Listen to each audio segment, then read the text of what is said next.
in your mind that people could do just to begin to work together to solve the problem? Yeah, that's great. I think three practical things. I think it's prayer, it's proximity, and it's humility. Okay. So, starting with prayer, you mentioned it, John 17. It was Jesus' last prayer before he's crucified. Mm-hmm. Well, I think the problem with the church today is specifically the white church is there's not enough prayer towards ethnic unity.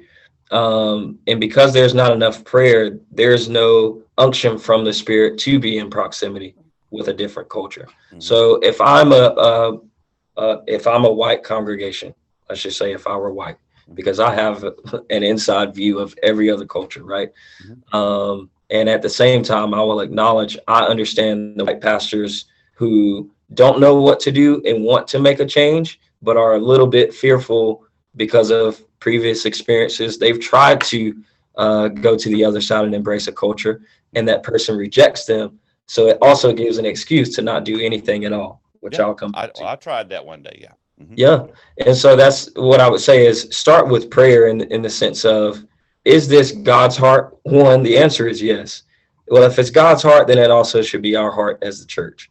And so in that, we've got to be consistent in our prayers of ways that we can bridge the gap in our communities among other churches. Mm-hmm. Start there. There are other different cultures of churches in your community. Start with relationship with the pastor. Go to lunch together. Build a relationship like you and I have done, Dale. Start small. Be sure to check out the full episode of the 95 podcast by going to 95network.org/podcast.